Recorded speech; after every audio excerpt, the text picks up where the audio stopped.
Shri Venkateswara gold తాకట్టులో ఉన్న మీ బంగారాన్ని విడిపించి కొనబడును.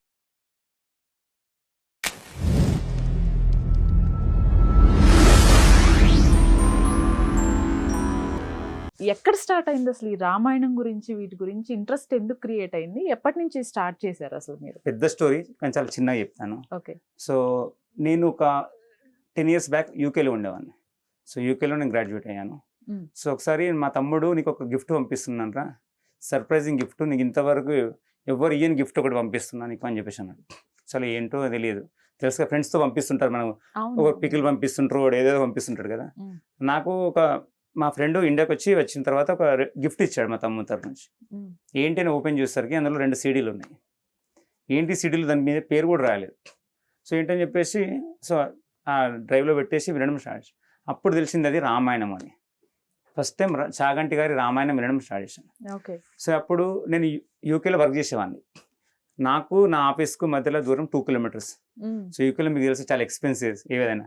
ఒక్కసారి బస్ ఎక్కితే కనీసం ఇండియన్ కరెన్సీలో 300 రూపాయలు అయ్యేటి.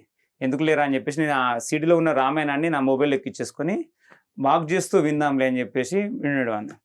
సో అట్లా 42 రోజులు, ఆల్మోస్ట్ 42 రోజులు రామాయణం దానిలో ఉండేది. వినడం స్టార్ట్ చేసాం. మనకు రామాయణం అందరికీ తెలిసినట్టు అనిపిస్తుంటుంది. నాకు తెలియదు రామాయణం అనిపిస్తుంటుంది అందరికీ. నాకు తెలియని రామాయణం అని ఉంది, మనకు తెలియని రామాయణం చాలా ఉంది. సో అట్లా వింటూ వింటూ వింటూ దాని మీద ఇంట్రెస్ట్ వచ్చింది. సో నేనేం బిలీవ్ చేస్తాను అంటే ఏదైనా సరే ఒక విషయాన్ని ఫస్ట్ వినాలి, పెద్దవాళ్ళు చెప్పినప్పుడు వినాలి, రెండోది మనమే అధ్యయనం చేయాలి తర్వాత. సో అట్లా 2-3 సార్లు విన్న తర్వాత నేను ఇప్పుడు రామాయణం తీసి చదవడం స్టార్ట్ చేసినాను. సో చదివిన ప్రతిసారి కొత్తగా ఉంటుంది, చాలా అద్భుతంగా ఉంటుంది.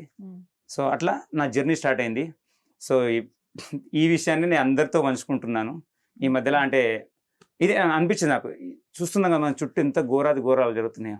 సో ఎన్ని ప్రాబ్లమ్స్ నేను అనుకుంటాను, ఒకటే విషయం అనుకుంటాను, ఏ ప్రాబ్లం ఉన్నా దానికి సొల్యూషన్ రామాయణంలో దొరుకుతుందేమో అనిపిస్తుంది. రైట్. మీరు ఆల్రెడీ అనాలిసిస్ చేయటం కూడా స్టార్ట్ చేశారు కాబట్టి నేను ఈ సబ్జెక్ట్ పైన మీతో మాట్లాడటం పర్ఫెక్ట్ అనుకుంటున్నాను. ఓకే.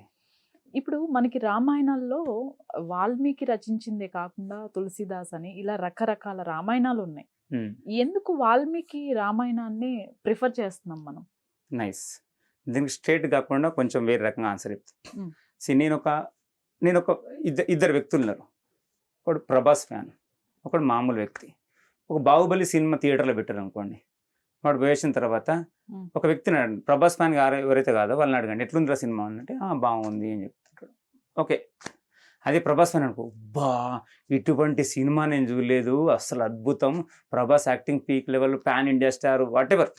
సో ఎగ్జాగరేట్ చేయడం, ఎగ్జాగరేషన్ కాదు యాక్చువల్గా, వాడికి అనిపించిన విషయాన్ని ఆ వరల్డ్లో పెడుతుంటారు.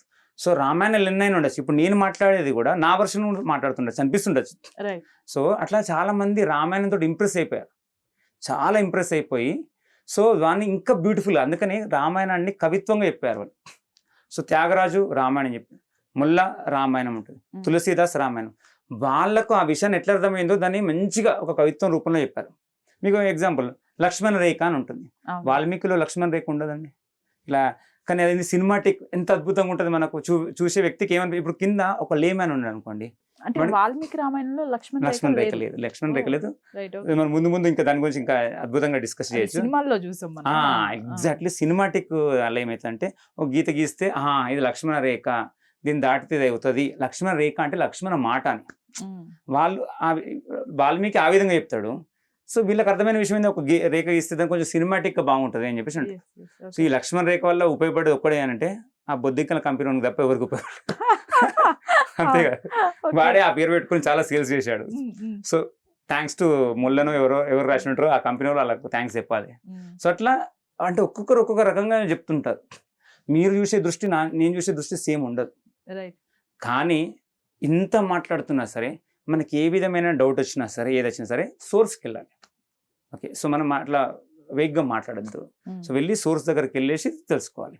ఇప్పుడు ఈ మిగతా రామాయణాలు మిమ్మల్ని మంచిగా ఉత్సాహపరుస్తుంటాయి, కానీ వాల్మీకి రామాయణం ఫ్యాక్ట్ చెప్తుంటుంది. ఓకే, సో అందుకని ఇన్ని రామాయణాలు ఉన్నాయి, ఇంకా రామాయణాలు వస్తాయి, ఇక్కడితో ఆగిపోదు. సో రామాయణాలు ఎవరెవరికి ఏ విధంగా అర్థమైందో అట్లా ఆ విధంగా చెప్తుంటారు. ఇప్పుడు మనం ఒకటి డిస్కస్ చేసుకున్నాం, లైక్ లక్ష్మణ్ రేఖ అని.